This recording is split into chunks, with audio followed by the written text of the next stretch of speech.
What if I told you that most DEI programs are actually re-traumatizing the people they're supposed to help?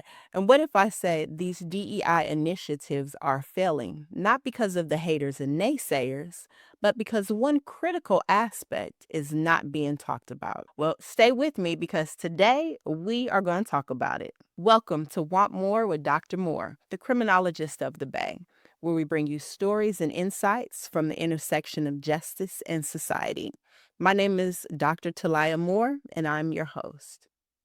And so, if you find the information beneficial or can contribute in any type of way, be sure to click the button, like, follow, subscribe, and also leave a comment as well.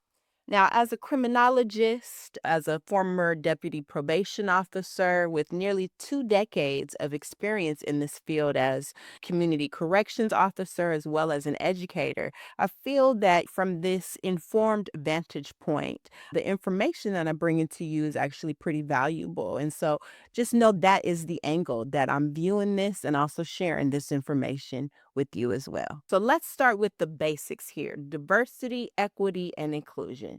You're probably familiar with the terms, but let's break them down individually. So, diversity is talking about racial, gender, religious diversity, and all of these different groups. And so, diversity is valuable and pretty important. However, it is not enough because if you have one person who represents diversity in a group that is not diverse, that goes from diversity to tokenism. And if you've ever been the token, I have, it feels even more ostracizing in and of itself. So, one, we have a definitive or we have a definition of diversity and what it looks like and who and what different groups are represented in that word. The next word, equity. So, equity is really along the lines of equality, essentially. However, with equity, we realize that everybody doesn't start at the same places. And so, in that, we want to make sure that people's opportunities are equal and the access that they have to these opportunities are equal as well, regardless of where they're starting from. So, just kind of think if you were in a race or climbing a ladder, right? Want to make sure that you could get to the top. And so that's really equity. And so how do we ensure that is provided and available?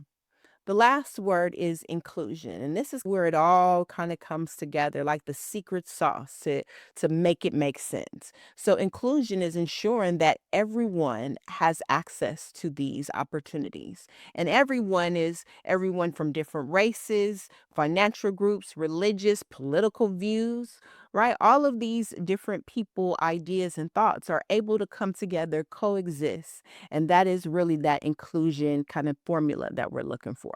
But here's what people are not talking about.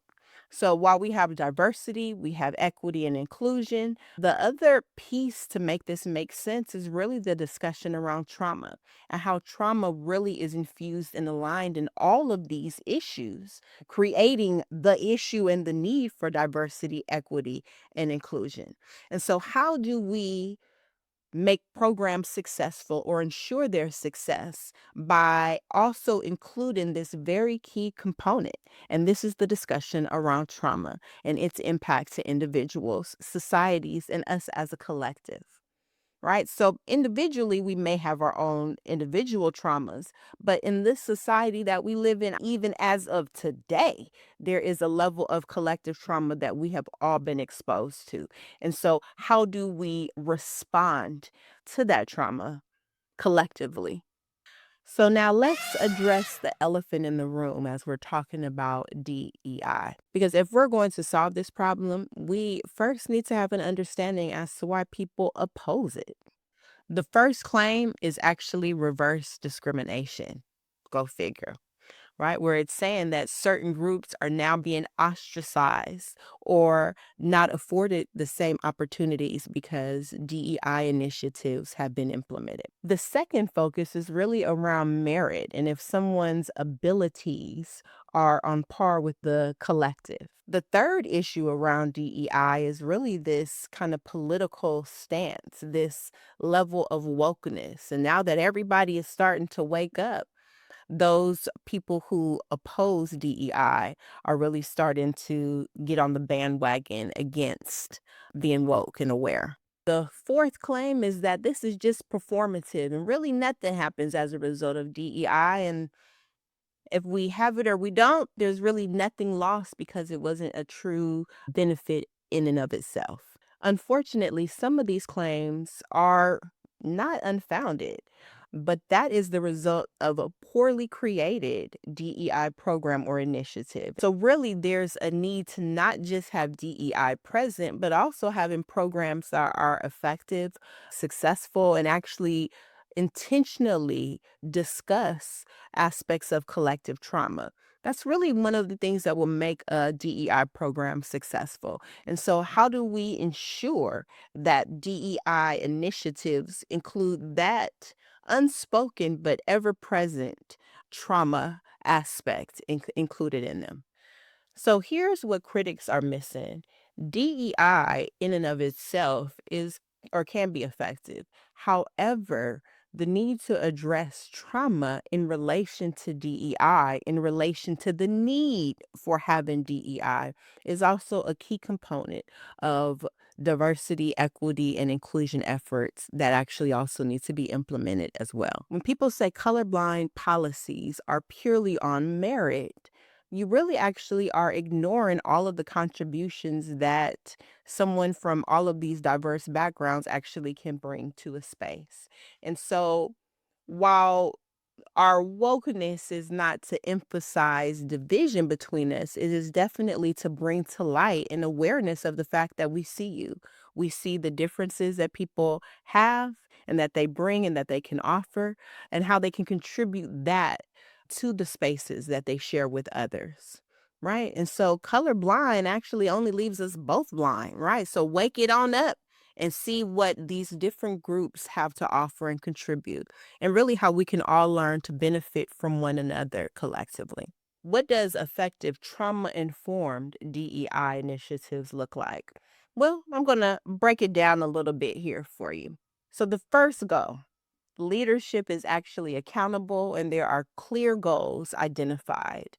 They are committed as well to adhering to these rules and implementing them and enforcing them in that same way.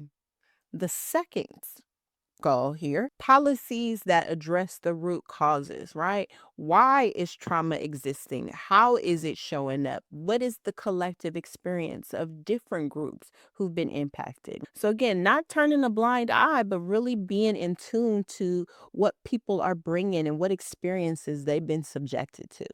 The third one, right, is really around inclusivity. You do implementing hiring practices that are actually targeting diverse people. This is not just like some type of lip service, but actually intentionally going out and bringing in people who represent diversity into these workspaces.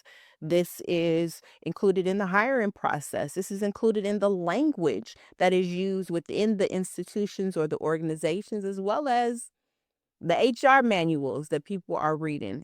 The fourth one is really creating an environment that celebrates education and training, not just a one-off training, right? That one training you have to satisfy every year for, those hours, but really embedding that into the work culture, or into the culture of the environment, where we're trained periodically but regularly around issues and topics, and there's real conversations being had that are addressing the traumas that people are coming in that require us to be very mindful around DEI initiatives. The fifth one, support employee groups. I'm not just talking about the employees that are meeting at the water cooler during the day that are chatting, but I'm also talking about really like intentional groups, organizations that empower workers in their respective environments, and then listen to their feedback. So if people have these shared experiences, it's probably worth listening to be able to address and respond to them.